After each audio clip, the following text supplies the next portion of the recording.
اللہ رب العزت ارشاد فرماتے ہیں کہ اے اہل ایمان، ہم نے تمہارے اوپر روزے فرض کیے ہیں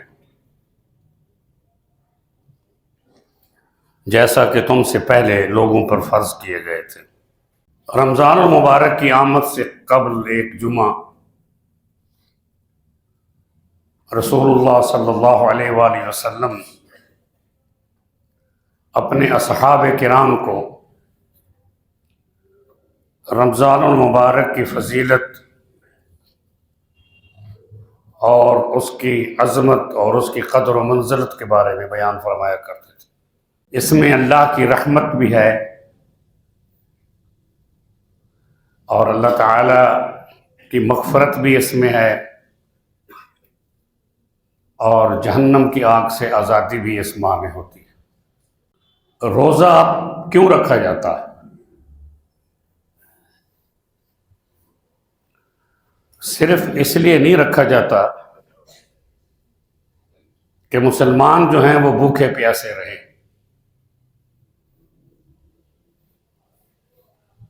روزہ اس لیے رکھا جاتا ہے جو قرآن نے بیان کیا لعلکم تتقون، تاکہ تم پرہیزگار بن جاؤ، متقی بن جاؤ، تقوی اختیار کرو۔ رسول اللہ نے فرمایا کہ الدعاء هو العبادہ، دعا ہی دراصل عبادت ہے، اور دوسری روایت میں ہے الدعاء مخ العبادہ، دعا جو ہے وہ عبادت کا نچوڑ ہے۔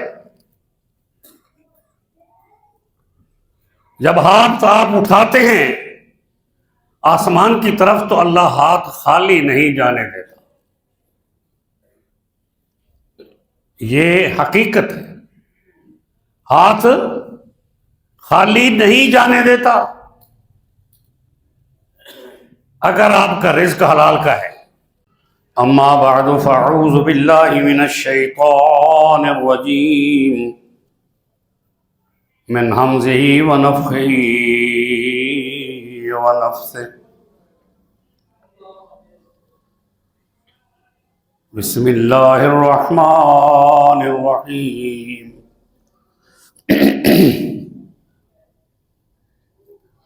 یا ایھا الذین آمنوا کتب علیکم الصیام کما کتب علی الذین من قبلکم لعلکم تتقون،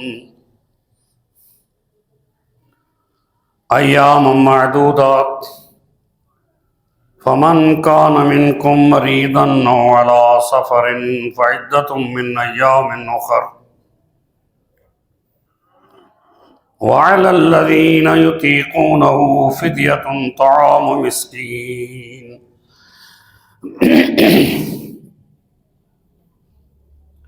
فمن تطوع خيرا فهو خير له، وأن تصوموا خير لكم إن كنتم تعلمون۔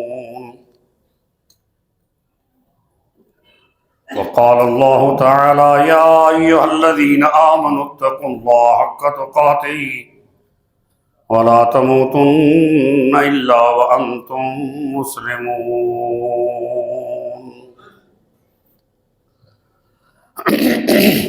أما بعد، قال رسول اللہ صلی اللہ علیہ وسلم من فطر صائما کان له مثل اجرہ غیر انہ لا ينقص من اجر الصائم شیئا، رواہ ترمذی۔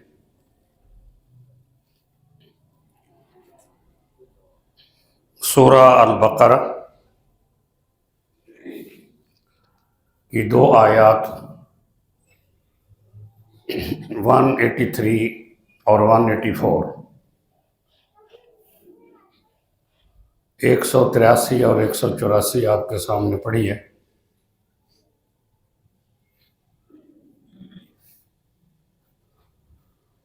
اللہ رب العزت ارشاد فرماتے ہیں کہ اے اہل ایمان، ہم نے تمہارے اوپر روزے فرض کیے ہیں جیسا کہ تم سے پہلے لوگوں پر فرض کیے گئے تھے، تاکہ تم پرہیزگار بن جاؤ۔ گنتی کے چند دن ہیں، پھر ان میں سے جو کوئی تم میں سے بیمار ہے یا سفر میں ہے تو وہ بعد میں گنتی کے روزے پورے کر لے، اور وہ لوگ جو طاقت رکھتے ہیں اور روزہ نہیں رکھ سکتے تو فدیہ ہے ایک مسکین کا کھانا۔ جو کوئی خوشی سے کرے نیکی تو اس کے لیے بہتر ہے، اور اس کے لیے یہ کہ تم روزہ رکھو بہتر ہے تمہارے لیے اگر تم جانتے ہو۔ رسول اللہ صلی اللہ علیہ وسلم نے فرمایا، جو شخص کسی روزے دار کو افطاری کرواتا ہے تو اسے روزے دار کے برابر اجر ملتا ہے، اور خود یہ کہ روزہ دار کے ثواب میں کچھ بھی کمی نہیں کی جاتی۔ صدق اللہ و صدق رسول النبی الکریم، اما بعد۔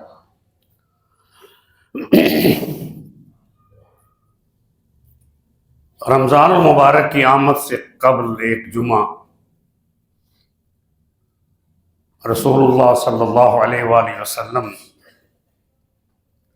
اپنے اصحاب کرام کو رمضان المبارک کی فضیلت اور اس کی عظمت اور اس کی قدر و منزلت کے بارے میں بیان فرمایا کرتے تھے۔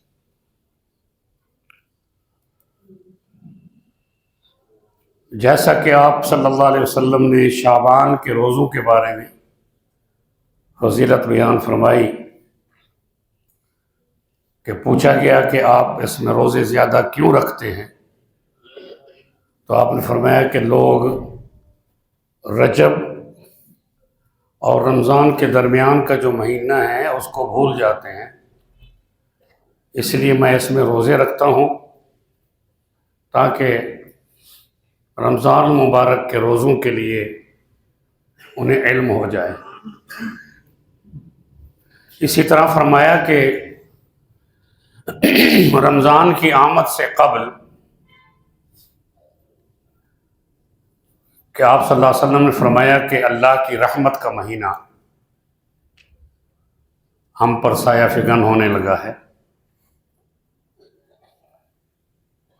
اس مہینے کے بہت سے آداب بھی ہیں، بہت سے فضائل بھی ہیں، اور اس کا مقام بھی بہت بلند ہے اس ماہ کا۔ اس میں اللہ کی رحمت بھی ہے، اور اللہ تعالی کی مغفرت بھی اس میں ہے، اور جہنم کی آگ سے آزادی بھی اس ماہ میں ہوتی ہے۔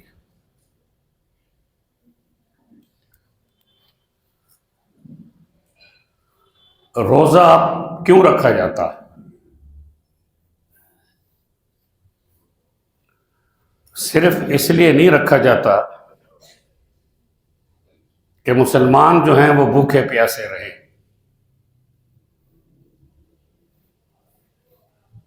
روزہ اس لیے رکھا جاتا ہے جو قرآن نے بیان کیا، لعلکم تتقون،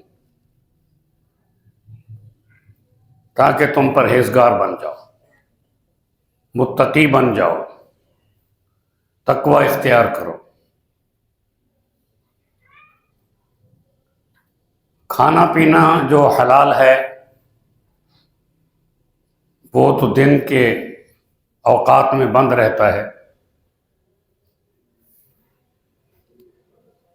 اپنی زبان کو بھی اللہ کے ذکر سے تر و تازہ رکھیں، اپنی آنکھ کو بھی مصحف قرآن پہ فوکس کر کے رکھیں، اپنے دماغ کو قرآن کے ترجمے اور تعلیم پر مکمل طور پر توجہ کریں اور اپنے جسم و جان کو اللہ کی خاطر اپنے کنٹرول میں کریں۔ روزہ اسی لیے رکھا جاتا ہے۔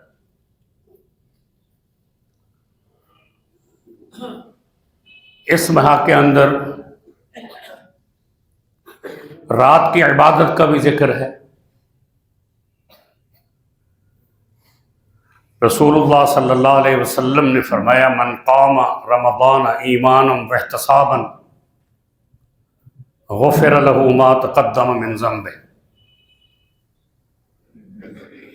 کہ جو مسلمان رمضان مبارک کی راتوں کو جاگتا ہے، یہ نہیں کہ وہ بستر پر پڑا ہوا جاگ رہا ہے، قام رمضان، قیام کرتا ہے رمضان میں رات کے وقت ایمان کے ساتھ اور اپنے اعمال کے احتساب کے ساتھ۔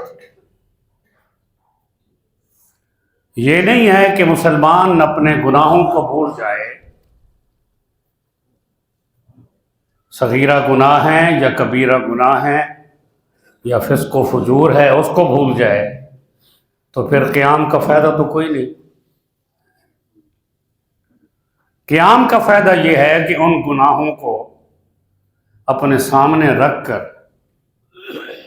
اللہ کے حضور قیام کرے اور قرآن پڑھے یا قرآن سنے۔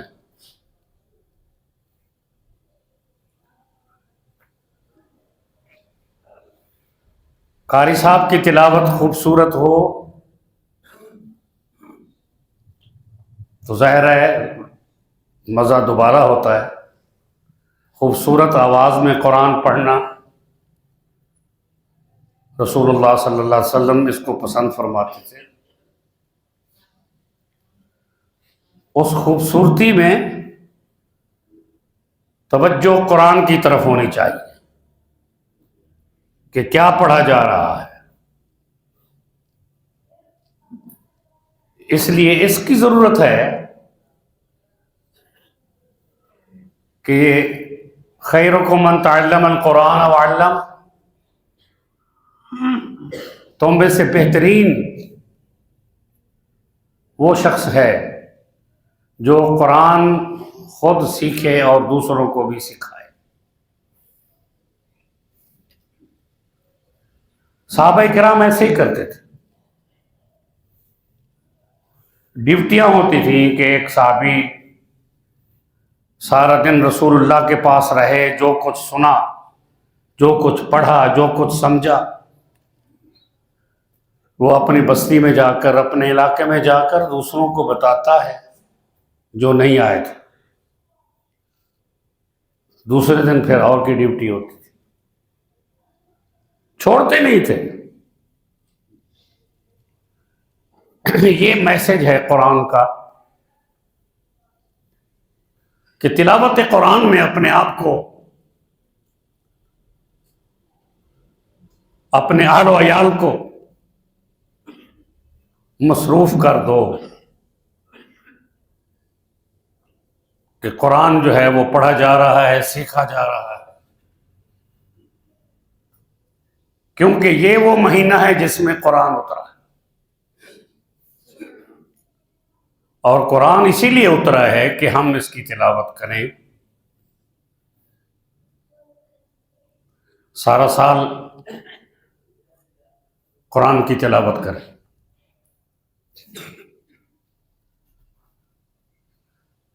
قرآن کو غلاف میں بند کر کے گھر میں رکھ نہ دیں، دلہن کے سر پر قرآن کا سایہ نہ کریں، کیونکہ وہ موقع محل نہیں ہے۔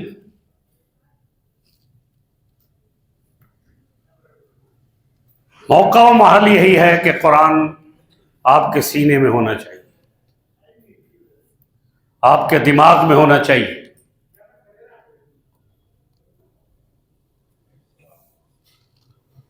اللہ اکبر کبیرہ۔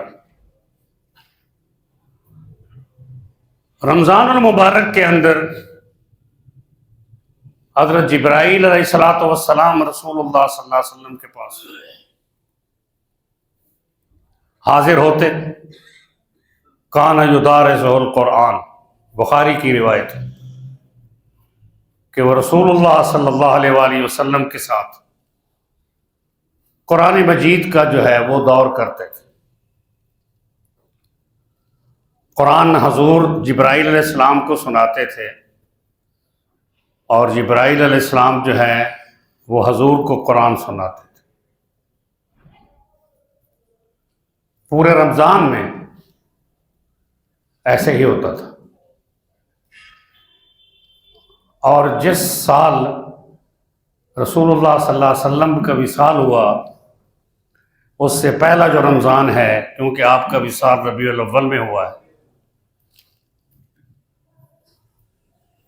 اس سال 2 مرتبہ قرآن سنا اور قرآن سنایا رسول اللہ صلی اللہ علیہ وسلم نے۔ تو اس سے جو بات میں آپ سے عرض کرنے لگا ہوں وہ یہ ہے کہ قرآن سنے بھی صحیح اور قرآن سنائیں بھی صحیح۔ آپ نے غور کیا کہ قرآن سنے بھی صحیح اور قرآن سنائیں بھی صحیح، خود بھی پڑھیں، سنائیں اپنے اہل و عیال کو، اور اپنے آپ کو بھی سنائیں۔ قرآن تو آیا اسی لیے ہے نا، اس لیے رسول اللہ صلی اللہ علیہ وسلم کی یہ سنت ہے کہ آپ صلی اللہ علیہ وآلہ وسلم نے 3 راتیں رمضان المبارک میں نماز پڑھائی، جس کو ہم تراویح کی نماز کہتے ہیں۔ پھر آپ تشریف نہیں لائے، لوگ انتظار کرتے رہے۔ تیسری رات جو نماز پڑھائی، صحابہ کو یہ خطرہ ہونے لگا کہ شاید ہم سحری بھی نہیں کر سکے، اتنا ٹائم جو ہے وہ بالکل کلوز ہو گیا تھا سحری کے۔ آپ نے فرمایا کہ میں آپ کی آوازیں سن رہا تھا، لیکن میں اس لیے نہیں آیا کہ اللہ تعالیٰ آپ پر یہ نماز فرض نہ کر دے اور آپ اس کو ادا نہ کر سکیں۔ فرمایا کہ جاؤ اپنے گھروں میں نماز پڑھو۔ رسول اللہ صلی اللہ علیہ وسلم نے فرمایا، علیکم بسنتی و سنت الخلفاء الراشدین المہدیین، عضوا علیہا بالنواجذ وإیاکم ومحدثات الامور فإن كل بدعۃ ضلالہ وکل ضلالۃ فی النار۔ حضرت عمر نے دیکھا کہ لوگ مسجد نبوی میں علیحدہ علیحدہ چھوٹی چھوٹی ٹولیوں میں قرآن سن رہے ہیں۔ حضرت عمر نے یہ فیصلہ کیا کہ کیوں نہ ہم ان کو ایک قاری کے پیچھے کھڑا کر دیں۔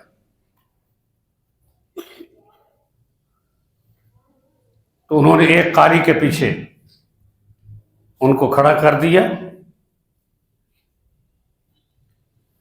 اور یہ فرمایا کہ ان کو 20 راتیں تراویح کی نماز پڑھاؤ۔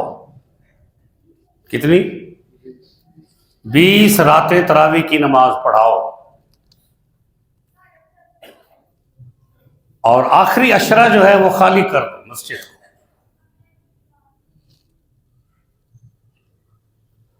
تاکہ لوگ جو ہیں وہ اعتکاف کریں اور اللہ کی عبادت کریں۔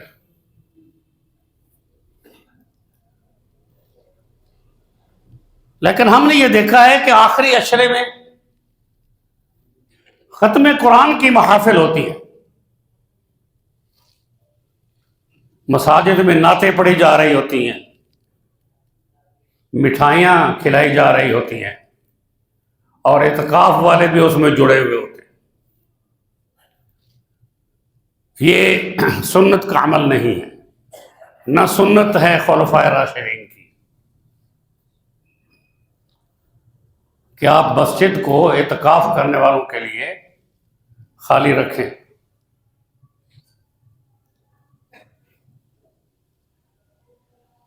میں تعداد کی بات نہیں کرتا، تعداد کی بات جو ہے وہ حضرت عائشہ صدیقہ رضی اللہ تعالیٰ عنہ بیان کرتی ہے۔ وہ یہ روایت کرتی ہیں کہ ما زاد فی رمضان ولا فی غیرہ الا 11 رکعۃ لا تصل طولہن وحسنہن، کہ رسول اللہ صلی اللہ علیہ وسلم نے رمضان اور غیر رمضان میں 11 رکعت نماز جو نفل ہے، جو سنت ہے حضور کے لیے، وہ 11 رکعت سے زیادہ نہیں پڑھی، لیکن اس کے قیام، اس کے رکوع اور اس کے سجود، ان کی طوالت اور ان کے حسن کے بارے میں سوال نہ کرو، کیونکہ وہ بیان نہیں کیا جا سکتا، وہ عمل سے ہوگا۔ اور ہماری یہ پوزیشن ہے الا ماشاء اللہ، ہماری یہ پوزیشن ہے کہ جی ہم نماز میں، خاص طور پر تراویح کی نماز میں بہت جلدی کرتے ہیں، اور ٹائم مقرر ہوتا ہے، اور قاری صاحب سے ہم یہ توقع رکھتے ہیں کہ وہ گھنٹے میں پارا جو ہے وہ ختم کر دیں، اور آدھا گھنٹہ جو ہے اس کا بیان کر دیں، 1.5 گھنٹے میں ہمیں فارغ کر دیں۔ یہ نماز تراویح کی روح کے خلاف ہے۔ سال میں 1 ماہ آتا ہے، اور اس کی راتوں میں اگر ہم نہیں جاگتے تو پھر کب جاگیں گے؟ امت اس مہینے میں بھی سو رہی ہے تو پھر کب جاگے گی؟ امت اس مہینے بھی کھا رہی ہے، پھر کب کھانا چھوڑے گی؟ یہی تو مسئلہ ہے۔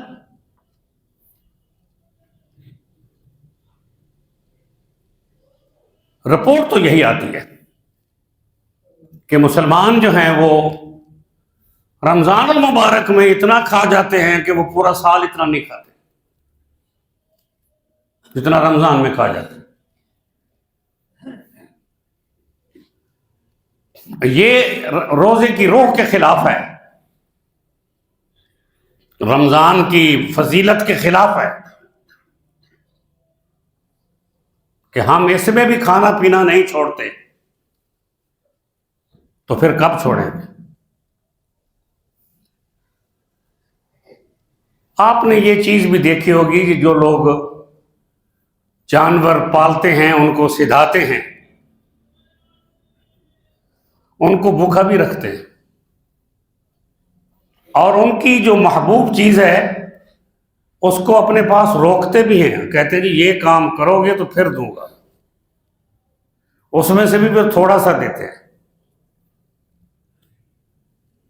اور یہ بھی آپ کو معلوم ہے، یہ بھی فیکٹ ہے کہ جو کھاتا ہے وہ سوتا ہے۔ ظاہر ہے پیٹ بھر کر کھانے والوں کو نیند آتی ہے،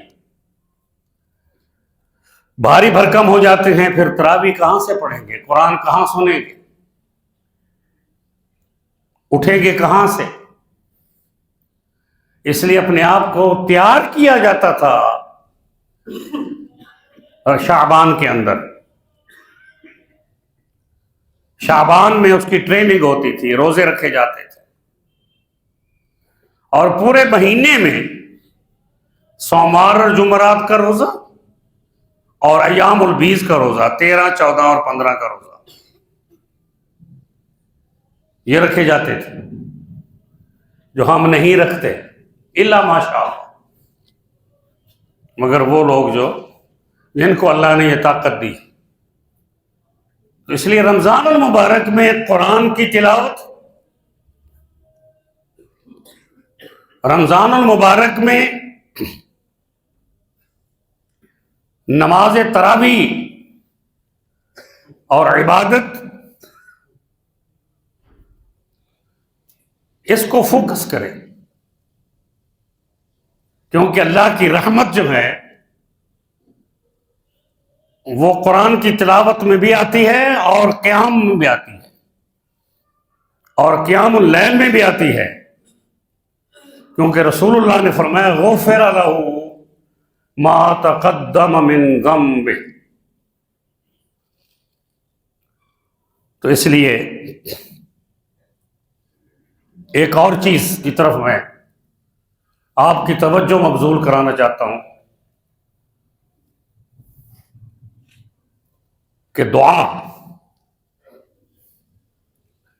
رسول اللہ نے فرمایا کہ الدعاء هو العبادہ، دعا ہی دراصل عبادت ہے، اور دوسری روایت میں ہے الدعاء مخ العبادہ، دعا جو ہے وہ عبادت کا نچوڑ ہے۔ جب ہاتھ آپ اٹھاتے ہیں آسمان کی طرف تو اللہ ہاتھ خالی نہیں جانے دیتا، یہ حقیقت ہے، ہاتھ خالی نہیں جانے دیتا اگر آپ کا رزق حلال کا ہے۔ شرط یہی ہے کہ رزق حلال کا ہے، دھوکہ نہیں، زیادتی نہیں، چوری نہیں، ڈاکہ نہیں، ملاوٹ نہیں، اور قیمتوں میں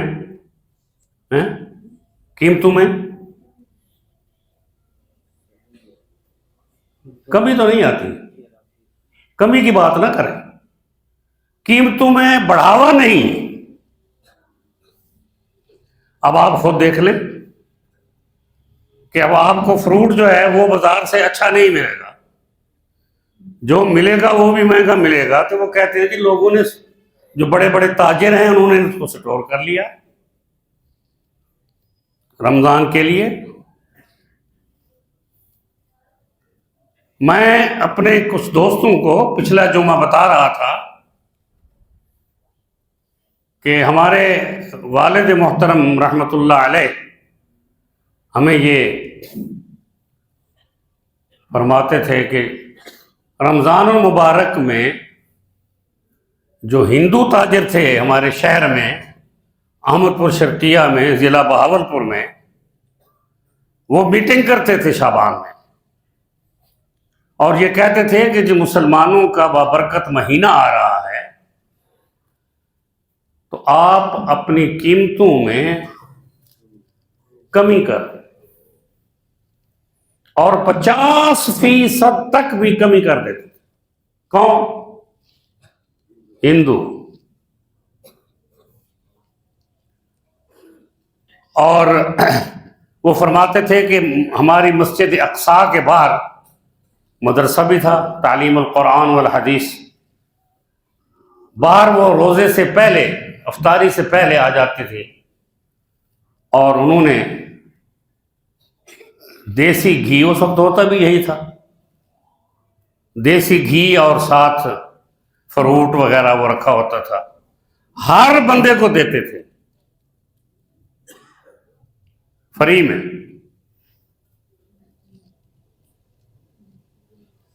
مسلمان تو نہیں کرتا یہ کام، اس لیے مہنگائی کا کنٹرول اس وقت ہوگا جب آپ مہنگائی کے خلاف کھڑے ہوں گے اور اس کے لیے روزہ کو استعمال کریں۔ اس کے لیے روزہ کو استعمال کریں گے. جیسے رسول اللہ نے فرمایا کہ غیبت، چغلی، بہتان، تکبر، دشمنی، ان چیزوں کا خاتمہ روزے سے کریں. روزہ ایک ڈھال ہے.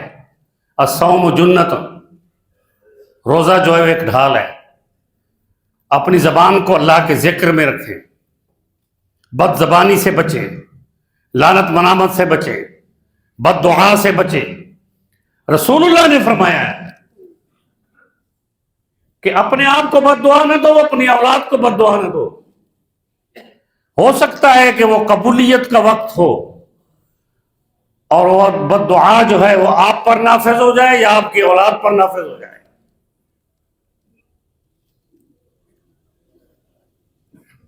اس لیے ان چیزوں کا خیال رکھنا ہے. روزے میں جہاں رزق حلال کمانا ہے وہاں صدقے مقال بھی کرانا ہے.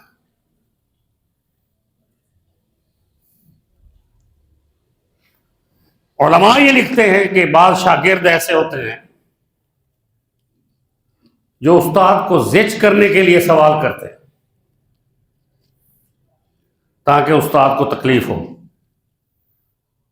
اور والد صاحب رحمۃ اللہ علیہ یہی فرمایا کرتے تھے کہ بعض مقتدی ہمارے ایسے ہیں جو سب سے زیادہ اعتراض امام اور خطیب پر کرتے ہیں تاکہ یہ تکلیف میں آئے، یہ پریشان ہو. تو وہ فرمایا کرتے تھے کہ یہ عادت مسلمانوں کو چھوڑنی چاہیے کہ آپ جس کے پیچھے نماز پڑھتے ہیں، جس کے ذریعے سے قرآن و سنت سنتے ہیں، آپ اس کو تکلیف کیوں دیتے ہیں، اس کو پریشان کیوں کرتے ہیں؟ لہذا اپنے آپ کو بھی پریشان نہ کرو، اپنے اہل و عیال کو بھی پریشان نہ کرو، اپنے اقاربین کو بھی پریشان نہ کرو. یہ رمضان کا میسج ہے. رمضان المبارک کے آنے سے پہلے کہ اجتناب کریں، دعائیں زیادہ سے زیادہ کریں. رسول اللہ نے فرمایا کہ جو مسلمان بھائی اپنے مسلمان کی غیر موجودگی میں اس کے لیے دعا کرتا ہے تو فرشتے آمین کہتے ہیں. فرشتے آمین کہتے ہیں اور اس کے لیے ویسے ہی دعا کرتے ہیں جیسے وہ اپنے بھائی کے لیے کر رہا ہوتا ہے. اگر آپ نے فرشتوں کی دعائیں لینی ہے تو پھر اپنے بھائیوں کے لیے دعا کریں اس کی غیر موجودگی میں. اب آپ دیکھ رہے ہیں نا کہ جو سروے آتا ہے کہ دنیا میں سب سے زیادہ عمرہ کرنے والے مسلمان جو ہیں وہ پاکستانی ہیں، اور دنیا میں سب سے زیادہ بے ایمانی کرنے والے پاکستانی. اور دونوں جو ہے وہ ایک دوسرے کے مخالف کھڑے ہیں. کتنا کنٹراسٹ ہے نیکی کا اور کتنا کنٹراسٹ ہے بدی کا. آپ نے یہ دیکھا ہے کہ بھی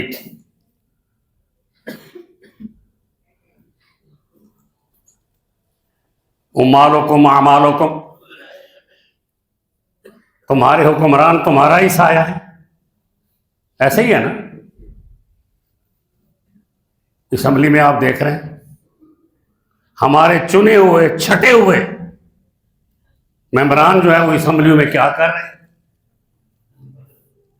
یہ ہمارا ہی عکس ہے. ہمیں پریشان نہیں ہونا چاہیے. وہ ایک دوسرے کو گرم گلوچ کر رہے ہیں، جوتے مار رہے ہیں، شور شرابہ کر رہے ہیں، تو ہم بھی ایسے ہی ہیں کیونکہ ہم نے چنا ہے ان کو. ہمارے چنے ہوئے ہیں، ہمارے ٹیکس، ہمارے پیسے سے انتخابات ہوئے ہیں. 60 ارب روپیہ لگا ہے جوتے مارنے کے لیے ایک دوسرے کو، عوام کو لوٹ کر عوام کا سایہ وہ بنے ہوئے. تو فرمایا کہ نظر آنا چاہیے کہ جب یہ دیکھا ایران کا میسج لے کر آنے والا، وہ آ کے پوچھتا پھر رہا ہے کہ این الملک، آپ کا بادشاہ کہاں ہے؟ تو وہ کہتے ہیں ہمارا تو کوئی بادشاہ نہیں ہے۔ انہیں کہا جی وہ عمر بن خطاب ہیں، وہ کون ہے؟ انہیں کہا وہ تو خلیفہ ہے، خادم الاسلام ہے۔ کہتے ہیں اس کا محل کہاں؟ انہیں کہا جی اس کا کوئی محل وحل نہیں ہے۔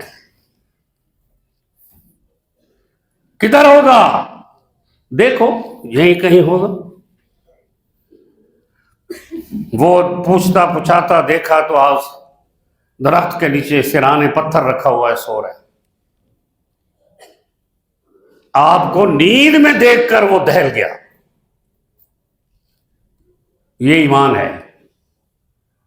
کہنے لگا جی ہمارا بادشاہ تو ہزاروں لوگوں کی حفاظت میں ہوتا ہے، پھر بھی اس کو نیند نہیں آتی۔ یہ بغیر حفاظت کے سو رہا ہے جس سے ہمارا بادشاہ ڈر رہا ہے۔ لگتا ہے کہ یہ عادل حکمران ہے۔ عدل کرو۔ اس لیے رسول اللہ صلی اللہ علیہ وسلم نے فرمایا کہ حرام سے پرہیز کریں۔ رسول اللہ نے فرمایا دعا کریں۔ اللہ نے قرآن میں فرمایا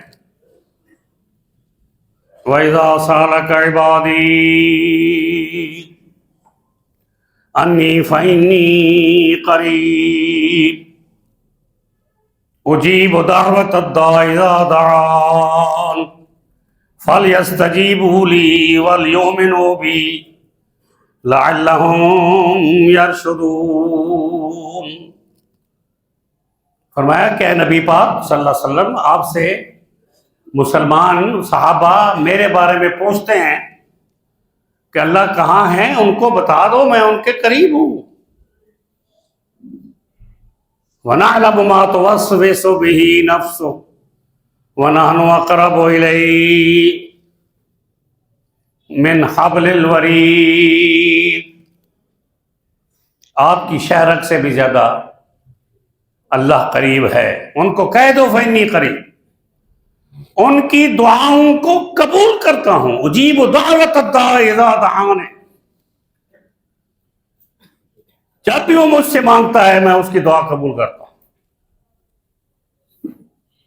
لہذا مجھ سے مانگو، لہذا مجھ پر ایمان لاؤ تاکہ تم ہدایت پا سکو۔ لعلہم یرشدون۔ کوئی ایسی جگہ ہے، کوئی ایسا لمحہ ہے جہاں اللہ آپ کو نہ دیکھتا ہو؟ اگر ایسا ہے تو پھر تو گناہ کرو، پھر تو زیادتیاں کرو۔ اس لیے قرآن کیا کہتا ہے؟ قرآن کہتا ہے کہ اللہ تعالی سے بخشش مانگو، استغفار کرو۔ پھر قرآن یہ فرماتا ہے کہ وَالْقَاظِمِينَ الْغَيْظَ وَالْعَافِينَ عَنِ النَّاسِ وَاللَّهُ يُحِبُّ الْمُحْسِنِينَ۔ اور پھر قرآن کیا کہتا ہے؟ فرمایا وَسَارِعُوا إِلَىٰ مَغْفِرَةٍ مِّن رَّبِّكُمْ وَجَنَّةٍ عَرْضُهَا السَّمَاوَاتُ وَالْأَرْضُ أُعِدَّتْ لِلْمُتَّقِينَ۔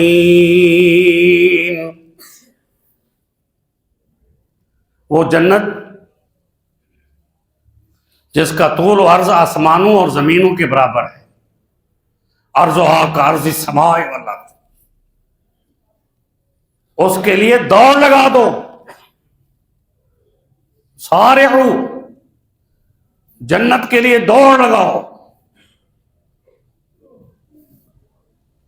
یہ جو موٹر وے ہے اس کو طریق السریع کہتے ہیں، دوڑنے والی دوڑ لگاؤ۔ فرمایا کس لیے؟ کہ وہ لوگ الذین ينفقون فی السراء والضراء، تنگ دستی ہے یا ہاتھ کھلا ہے وہ اللہ کے راستے میں خرچ کرتے، تو اس مہینے کے اندر صدقہ کرو، خیرات کرو، اپنی تجوریوں کو خالی کرو، اپنی جیبیں جو ہیں ان کو خالی کرو، پہنچاؤ ان تک جو ضرورت مند ہیں۔ اگر آپ کو مسجد پکار رہی ہے تو مسجد تک پہنچاؤ، آپ کو مدرسہ پکار رہا ہے تو مدرسہ تک پہنچاؤ، آپ کو کوئی یتیم پکار رہا ہے اس تک پہنچاؤ، کوئی بیوہ پکار رہی ہے اس تک پہنچاؤ۔ جو ضرورت مند لوگ ہیں، وَفِي أَمْوَالِهِمْ حَقٌّ لِلسَّائِلِ وَالْمَحْرُومِ، سوال کرنے والے اور جن کے پاس نہیں ہے، اللہ نے تم کو دیا ہی اس لیے ہے کہ تم ان تک پہنچاؤ، ورنہ تمہارے ہاتھ جو ہیں وہ سونے کی نہیں ہیں۔ اس لیے فرمایا کہ احادیث میں صبح اور شام کی دعائیں ان کا ذکر آتا ہے، اذکار کا ذکر آتا ہے، اور بیٹھے آپ اذکار کریں، اللہ کا ذکر کریں۔ ایک نیشن تیار ہو جائے مسلمانوں کی، ایک امت تیار ہو جائے مسلمانوں کی۔ میں تو پڑھ کر حیران ہوتا ہوں کہ جاپان کے اندر پچھلے کئی سالوں سے چوری نہیں ہوئی، وہ تو کافر ہے، چوری نہیں ہوئی، جو سامان پڑا ہے وہ پڑا ہے، کوئی ہاتھ نہیں لگائے گا، کوئی دیکھے گا نہیں، وہاں آپ کو کوئی پولیس نظر نہیں آئے گی۔ یہ کیوں ہے؟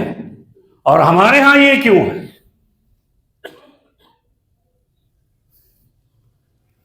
تو وہ مجھے کہتے ہیں کہ آپ چپ رہیں، یہ قوم ترقی پہ جا رہی ہے۔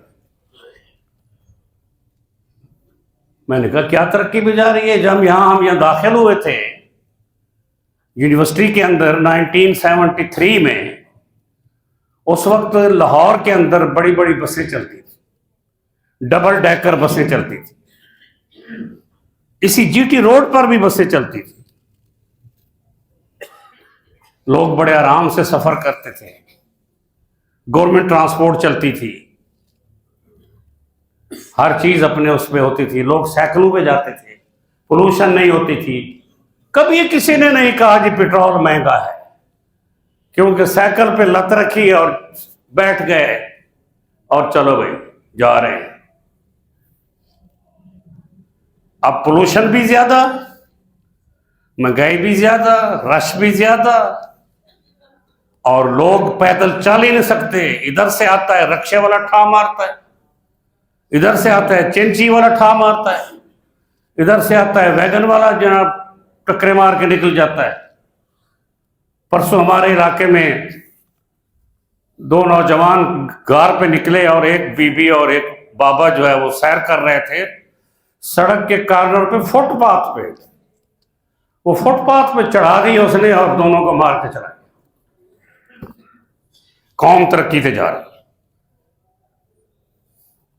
قوم بڑی ترقی یافتہ ہو گئی ہے، اور اس وقت کیا پوزیشن تھی؟ اب کیا ہم کہتے ہیں جی ہم بڑے ترقی پہ جا رہے ہیں؟ کہاں گئے وہ؟ پی آئی اے کہاں ہے؟ وہ سٹیل مل کہاں ہے؟ وہ ہمارے کاروباری ادارے کہاں ہیں؟ پی آئی اے دنیا کی نمبر 1 ہوتی تھی، آج پی آئی اے دنیا کی 01 ہے۔ کیا ہو گیا ہمیں؟ کیا ترقی ہے؟ اس وقت ہم دنیا کے لوگوں کو پیسے دیا کرتے تھے، آج پیسے مانگتے ہیں، لے آؤ جی لے آؤ۔ انا للہ و انا الیہ راجعون۔ اب یہ حکمران آتے اسی لیے ہیں کہ کانفیڈینشلی دیکھیں کہ پیسہ کہاں پڑا ہے، جائیدادیں کہاں پڑی ہیں، اور لٹو تے پھٹو، بس اور کوئی کام نہیں رہا۔ میں آپ کو تیار کرنا چاہتا ہوں میری مسجد کے مقتدی، واز سننے والے قرآن و سنت کا، وہ ایک نیشن تو بنے، وہ تو اپنے آپ کو تیار کرے اس کام کے لیے کہ ہم نے بے ایمانی نہیں کرنی، ہم نے زیادتی نہیں کرنی، ہم بے نماز نہیں رہیں گے، ہم روزے رکھیں گے، ہم دعائیں کریں گے، ہم ذکر اذکار کریں گے، ہم ایک دوسرے سے پیار کریں گے، ایک دوسرے کے لیے دعائیں کریں گے، ایک ساتھ رہیں گے، ایک دوسرے کے خیر خواہ بنیں گے۔ یہ تو صرف واقعات سننے والے ہیں نا، کہ جی ایک زخمی کے پاس پہنچے پانی پلانے کے لیے، اس نے کہا جی وہ زیادہ ہے، اللہ تش مجھے اس کو دو، اس کو دو، اس کو دو۔ جب آخر میں گئے تو وہ جناب فوت ہو چکا تھا، واپس آئے وہ بھی فوت ہے، واپس آئے وہ بھی فوت ہے، پہلے بار آئے تو وہ بھی فوت ہے۔ یہ کیا ہے؟ یہ وہ چیز ہے جو ایثار، وَيُؤْثِرُونَ عَلَىٰ أَنفُسِهِمْ وَلَوْ كَانَ بِهِمْ خَصَاصَةٌ۔ آپ تو نمونہ بنے نا، آپ کیا بنے؟ نمونہ بنے، پتہ چلے کہ ہاں جی یہ کچھ ہے۔ وہ ایک ویڈیو دکھائی گئی ہے، شاید آپ صاحب نے دیکھی ہوگی، کہ انڈونیشیا کے ایک مسجد میں جو بھی آتا ہے وہ موبائل جہاں جوتے اتارتا ہے وہیں رکھ کے جا رہا ہے، سینکڑوں موبائل وہاں پڑے ہیں۔ آپ رکھ کے دیکھیں، پتہ چل جائے۔ نیشن تیار ہی نہیں ہوئی۔ میں نیشن تیار کرنا چاہتا ہوں، اپنی ملت پر قیاس اقوام مغرب سے نہ کر، خاص ہے ترکیب میں قوم رسول ہاشمی، وہ بن کے دکھاؤ۔ وآخر دعوانا ان الحمد للہ رب العالمین۔